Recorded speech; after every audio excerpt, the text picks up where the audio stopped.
My question is did Jesus have a physical body before creation? Before he was created? Before the Big Bang, essentially, before creation.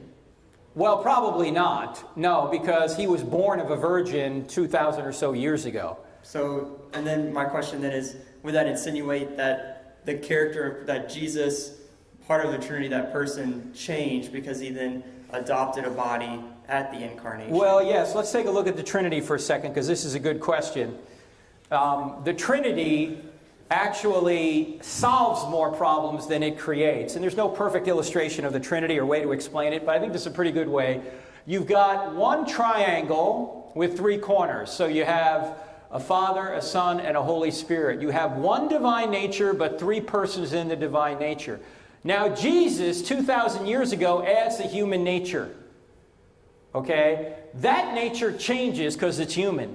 This nature does not change. And by the way, this solves a lot of problems when people say, well, how could Jesus, if he was God, not know when he was coming back?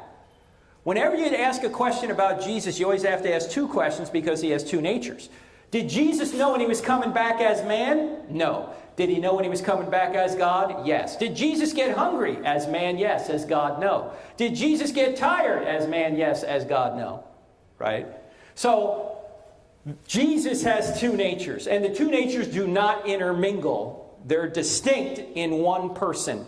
Now, some might say, well, when you had the pre-incarnate Christ, right, say in Isaiah chapter 6, when Isaiah sees the Lord in the temple and he's undone, how do we know that was Jesus? Because John, in John chapter 12, says that Isaiah saw Jesus in the tomb. I mean, in the temple. He saw Jesus there. So, he took on a human form in the Old Testament, but the nature that Jesus possessed while he was on the earth grew. In fact, Luke even says, Luke 2:52 says he grew in knowledge. He didn't know everything as a man. He knew everything as God, but not as a man. So, there's two natures in one person. By the way, there's even some science fiction on this. Not that this is science fiction, but even the movies sometimes get close to this. How many saw the movie Avatar? You ever seen the movie Avatar? Okay, there's a guy who's in a wheelchair in the movie, and when he gets into this machine, he's also the avatar outside the space station. So here you have one person with two natures, right? He's got a human nature inside the spaceship. He's got a divine nature or an avatar nature outside the spaceship.